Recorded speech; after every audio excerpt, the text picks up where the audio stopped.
एक video social media पर कल से चारों तरफ वायरल हो चुकी है, जिसमें आपको नजर आएगा कुछ लड़के मिलकर एक लड़की को परेशान कर रहे हैं। यहां तक कि उसमें एक लड़की भी मौजूद है जो दूसरी लड़की को फिजिकली अब्यूज किए जा रही है। मतलब आप समझ सकते हैं कि इंसानियत कितनी ज्यादा नीचे गिर चुकी है। यह वीडियो इतनी ज्यादा घिनौनी है कि मैं यहां पर चला तो नहीं सकता, लेकिन इसके बारे में पूरी इंफॉर्मेशन आपको आगे जरूर दूंगा। वहीं दूसरी तरफ सुशील कुमार, रेसलर सुशील कुमार, जिनके खिलाफ मर्डर के चार्जेस लगे हैं, पहली बार उनका वीडियो रिलीज हुआ है जहां पर वो नजर आ रहे हैं कि सागर धांगड़ को वो किस तरीके से डंडे से मार रहे हैं। इस वीडियो को आप ध्यान से देखेंगे तो आपको एक आदमी के हाथ में बंदूक भी नजर आएगा। ज्यादा जानकारी आगे आपको देंगे, लेकिन उसके पहले आप सभी को मेरा नमस्कार। मेरा नाम है देवेश सिंह। समाचार 2.0 में आपका स्वागत है। सबसे पहले उस घिनौनी वीडियो के बारे में बात करते हैं जो कल शाम से सोशल मीडिया पर चारों तरफ वायरल हो रहा है। ये वीडियो वायरल हो रहा है, इसके अंदर आप देख सकते हैं कि कुछ लड़के मिलकर एक लड़की को फिजिकली अब्यूज कर रहे हैं। बस इतना ही नहीं, उसका वीडियो भी बनाया जा रहा है। यहां तक कि इस इंसिडेंट में बस लड़के ही नहीं, लड़कियां भी इन्वॉल्व है। अब रिपोर्टेडली ये कहा जा रहा है कि ये लोग बांग्लादेशी हैं। इस पूरे मामले पर कोई क्लैरिटी नहीं थी कि ये वीडियो कहां की है, लोकेशन क्लियर नहीं था। कुछ लोग का बताना था कि ये राजस्थान की वीडियो, फिर कुछ लोगों ने कहा कि नहीं ये आसाम ओडिशा साइड की वीडियो है, लेकिन इस पर कोई क्लैरिटी नहीं थी। बस वीडियो किसी दोस्त ने अपने दोस्त को भेज दिया जो इस इंसिडेंट में मौजूद था। फिर उस दोस्त ने ये वीडियो चारों तरफ फैला दी ताकि इसकी इन्वेस्टिगेशन हो सके। मैं आपको बताऊं, ये वीडियो सोशल मीडिया पर वायरल हुई है, सिर्फ यही एक वजह है कि इस पूरे मामले पर इन्वेस्टिगेशन भी हो रही है। वरना हिंदुस्तान में ऐसी कई सारे जगहों पर ऐसे लड़कियों को अब्यूज किया जाता है, लेकिन उसके बारे में किसी को जानकारी नहीं मिलती क्योंकि कोई पुलिस कंप्लेंट रजिस्टर नहीं करता। इसके बारे में मैं आपको और डिटेल में बताऊं तो ये इंसिडेंट इतना ज्यादा संगीन है कि अगर कुछ डिटेल्स आप जानना चाहें तो these guys have tried to put in a beer bottle into girl's vagina. If you understand the seriousness of this incident, this is what it is.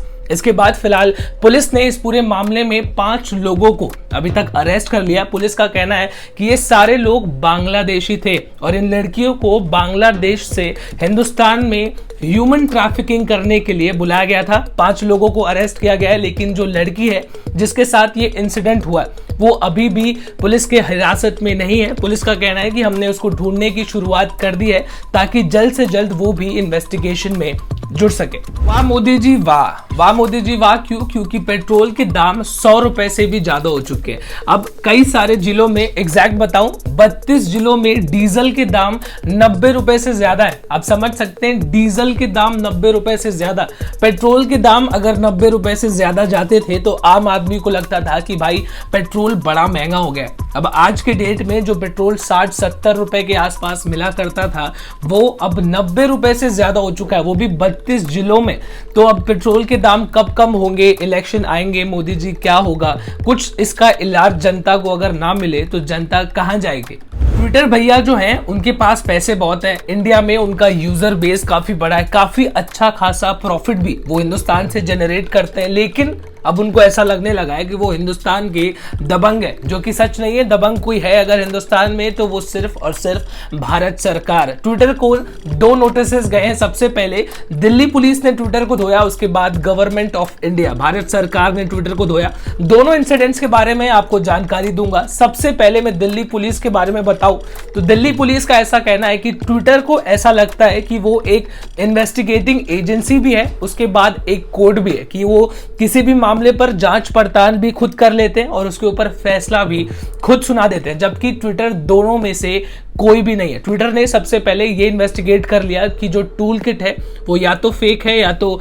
गलत है। उसके बाद उन्होंने कई सारे मिनिस्टर्स के ट्वीट पर मैनिपुलेटेड मीडिया ये टैग लगा दिया है, उनको जारी कर दिया कि एक मैनिपुलेटेड मीडिया है। यानी कि उन्होंने सबसे पहले जानकारी भी ले ली, उसके बाद उन्होंने अपना फैसला भी सुना दिया। उनको लगता है कि शायद वो सुप्रीम कोर्ट का दूसरा भाग है, तो वो किसी भी मामले पर अब फैसला भी सुना सकते हैं। ऐसा फिलहाल ट्विटर को शायद लग रहा है, जिसके ऊपर दिल्ली पुलिस ने अपनी नाराजगी जाहिर की है। अब आती है भारत सरकार की बारी। भारत सरकार ने भी ट्विटर को आड़े हाथों लिया। सबसे पहले ट्विटर ने यह कह दिया कि अगर हमने ट्वीट्स को डिलीट करना शुरू किया तो फ्रीडम ऑफ स्पीच कहां जाएगी। इसके ऊपर भारत सरकार का ऐसा कहना है कि ट्विटर ने कई सारे लोगों के अकाउंट्स को सस्पेंड कर दिया बिना किसी इन्वेस्टिगेशन के, सिर्फ ये कहते हुए कि उन्होंने कुछ गलत बोला है। जब लोग कुछ चीजों को एक्सपोज करने लगते हैं तो ट्विटर सीधा उनका अकाउंट डिलीट कर देता है। लेकिन वहीं दूसरी तरफ अगर सरकार उनसे कह रही है कि किसी फेक न्यूज को, सही न्यूज को नहीं, फेक न्यूज को डिलीट करें, तो उसके ऊपर ट्विटर का ऐसा कहना है कि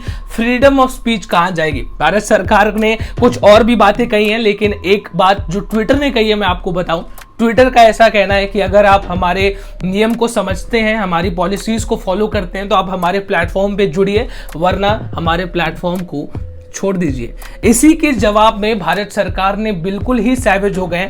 उनका कहना है कि अगर आप हिंदुस्तान की पॉलिसीज को फॉलो करना चाहते हैं, हिंदुस्तान के लॉस को फॉलो करना चाहते हैं तो करिए, अदरवाइज हिंदुस्तान छोड़ दीजिए। महाराष्ट्र में रहने वाले लोगों के लिए थोड़ी सी राहत की खबर है। महाराष्ट्र की सरकार का फिलहाल ये कहना है कि जो दुकानों की खुलने के टाइमिंग्स है उसको और बढ़ाया जाएगा, सुबह 7 से 11 की जगह थोड़ा सा और। लेकिन लॉकडाउन को हटाने का फिलहाल कोई प्लान नहीं है। बहुत सारी दुकानें जो नॉन एसेंशियल आइटम्स बेचती हैं उनको भी ऑपरेट करने दिया जाएगा, लेकिन दूसरी तरफ थिएटर्स, रेस्टोरेंट्स और जिम्स अभी भी बंद। यूनाइटेड स्टेट्स ऑफ अमेरिका से अगली खबर, यहाँ के सैन जोस रेल यार्ड में एक आदमी जो मेंटेनेंस का काम करता था, अचानक से उसने ओपन फायर कर दिया दूसरे नौकरों पे, जो दूसरे वर्कर्स हैं उनके ऊपर खुला गोली चलाना शुरू कर दिया, जिसमें मौके पर 9 लोगों की जान चली गई। उसमें एक भारतीय भी मौजूद थे जिनकी उम्र बस 36 साल थी। तब तेजदीप सिंह इनका नाम था, ये एक सिख थे। इनके परिवार वालों का ये कहना है कि उनका अमेरिका जाने का मन नहीं था नौकरी करने के लिए, लेकिन मजबूरी में उनको जाना पड़ा क्योंकि यहां पर हिंदुस्तान में उनके लिए कोई नौकरी नहीं थी। एसएससी के जो बच्चे हैं बेचारे 10वीं के स्टूडेंट्स, उनके कभी एग्जाम हो रहे होते हैं, कभी नहीं होते हैं। कभी सरकार कहती है कि नहीं हमने कैंसिल कर दिया कोविड की वजह से, फिर वो कहते हैं कि नहीं अभी हम सोच रहे हैं कि एग्जाम्स को वापस कंडक्ट किया जाए या नहीं। बेचारे यहाँ 10वीं के बच्चे कंफ्यूज्ड, पढ़े या ना पढ़े, पढ़े या ना पढ़े, लेकिन अब ना पढ़े। सरकार ने फाइनल डिसीजन ले लिया है कि 10वीं के बच्चों के एग्जाम्स एसएससी के नहीं कंडक्ट किए जाएंगे। 9वीं के मार्क्स के बेसिस पर और 10th स्टैंडर्ड के जो उन्होंने प्रोजेक्ट्स और कुछ एग्जाम्स दिए हैं उसी के बेसिस पर रिजल्ट्स डिक्लेयर किए जाएंगे। सोनू सूद जो कई सारे लोगों के आजकल मसीहा बने हुए हैं, उन्होंने लोगों को दवाइयां, इंजेक्शन, वैक्सीन, हॉस्पिटल में बेड, ऑक्सीजन, वेंटिलेटर, यहां तक कि कुछ लोग जो मर जाते हैं उनके पास जलाने के पैसे नहीं होते, उनको भी इन्होंने मदद की है। लेकिन हाईकोर्ट ने इनके ऊपर एक इंक्वायरी बिठा दी है, ये पूछते हुए कि आखिर में सोनू सूद के पास रेमडेसिविर नाम की इंजेक्शन आ कहां से रही है। अब कुछ लोग बोलेंगे कि उनके पास पैसे हैं, उन्होंने पैसे देके खरीद लिया होगा, लेकिन भाई साहब हिंदुस्तान में बहुत सारे लोग पैसे वाले हैं, किसी को तो नहीं मिल रही है क्योंकि जो इंजेक्शन है वो मौजूद ही नहीं है, आउट ऑफ स्टॉक हो चुकी है। जिसके ऊपर हाई कोर्ट ने ये पूछा तो सुप्रीम कोर्ट की टीम, उनकी फाउंडेशन का ये कहना है कि उन्होंने ना तो ये इंजेक्शन को खरीदा है ना ही इसे होल्ड किया है ताकि जब इसके दाम बढ़े तब बाद में ओपन मार्केट में इसे बेच दिया जाए। उनका ये कहना है कि जो मैन्युफैक्चरर्स हैं इंजेक्शन के, उनके बीच में इन्होंने बस एक फेलिसिटेटर का काम किया है, उनसे लेके जिसको जरूरत है उसको दे दिया। जिसके ऊपर मैन्युफैक्चरर ने सेंटर को यह बताया कि उन्होंने किसी भी सेलिब्रिटी को कोई भी इंजेक्शन डायरेक्टली नहीं दिए, जिसके ऊपर यह सवाल खड़ा होता है। और कई सारे और भी ऐसे मामले हो चुके हैं जहां पर एक फेक अकाउंट से ये ट्वीट किया गया सोनू सूद को कि मेरे पिताजी को हॉस्पिटल में बेड की जरूरत है, जिसके ऊपर सोनू सूद ने रिप्लाई भी किया कि आपके पिताजी को बेड दे दिया गया है। जिसके बाद उस फेक अकाउंट ने यह लिखा कि मेरे पिताजी को कोई कोविड नहीं हुआ, ना ही उनको किसी हॉस्पिटल में बेड की जरूरत है, तो आखिर में आपने बेड दिलाई किसको। ऐसे कई सारे मामले हैं जो सोनू सूद के ऊपर सवाल खड़े करते हैं, लेकिन हम इस बात से भी मुंह नहीं मोड़ सकते कि उन्होंने कई सारे लोगों की मदद की है। कई सारे सोशल मीडिया एप्स जैसे फेसबुक, ट्विटर, व्हाट्सएप, ये इंडिया के लॉस को एक्सेप्ट करने के लिए तैयार नहीं है, यहां तक कि उनके खिलाफ केस भी कर दे रहे हैं। लेकिन वहीं दूसरी तरफ गूगल का ये कहना है कि हम इंडिया के सारे लॉस के साथ कंप्लायंस करने के लिए बिल्कुल भी तैयार है। अब सुंदर पिचाई ने यह स्टेटमेंट दिया कि इंडिया के जो नए लॉज हैं हम उसको बिल्कुल भी कंप्लाई करेंगे। गूगल किसी भी देश के लॉ को कंप्लाई करने से मना नहीं करता है। अब भैया सुंदर पिचाई हिंदुस्तान हिंदुस्तान की ही जमीन से पैदा हुए, हिंदुस्तान से आखिर गद्दारी कैसे कर सकते हैं। महाराष्ट्र सरकार की तरफ से एक काफी बेहतरीन फैसला, उन्होंने ये डिसाइड किया है कि 2025 तक जितनी भी नई गाड़ियों का रजिस्ट्रेशन किया जाएगा उसमें से कम 10% गाड़ियां इलेक्ट्रिक होनी चाहिए। उन्होंने कोई अनइमेजिनरी नंबर भी नहीं लिया, जैसे कि 50% गाड़ियां हम इलेक्ट्रिक कर देंगे, 100% गाड़ियां हम इलेक्ट्रिक कर देंगे। जितना टारगेट अचीवेबल है यानी कि 10% उतनी गाड़ियां इलेक्ट्रिक 2025 तक महाराष्ट्र में होंगी।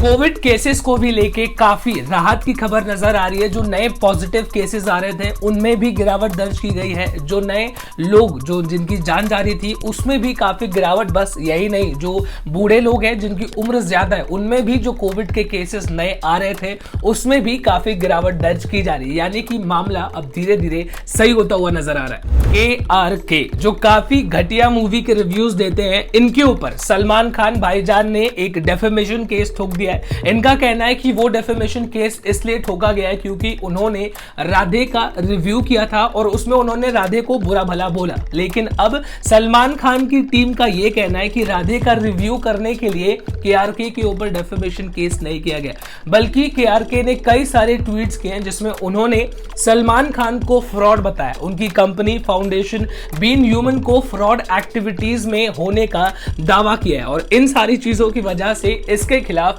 डेफेमेशन केस किया गया है। अब फाइनली आपको आज की सबसे लास्ट न्यूज अपडेट देते हैं, जहां पर सुशील कुमार, रेसलर सुशील कुमार का वीडियो रिलीज हो चुका है जिसमें नजर आ रहा है कि वो सागर धांगड़ को एक डंडे से मार रहे हैं और भी कई सारे जगह पर कुछ लोग मार खाते हुए वीडियो में नजर आएंगे। मैं ब्लर करके आपको वीडियो दिखाऊंगा। एक आदमी के हाथ में बंदूक भी नजर आ रही है।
अब तो फाइनली वीडियो भी आ चुकी है। अब देखने वाली बात होती है कि आगे इस पूरे केस पर क्या फैसला लिया जाता है। इसी के साथ आज के न्यूज अपडेट्स में बस इतना ही। कल आपसे फिर से मुलाकात करेंगे, तब तक के लिए इजाजत दीजिए। This is me Devesh Singh signing off. जय हिंद।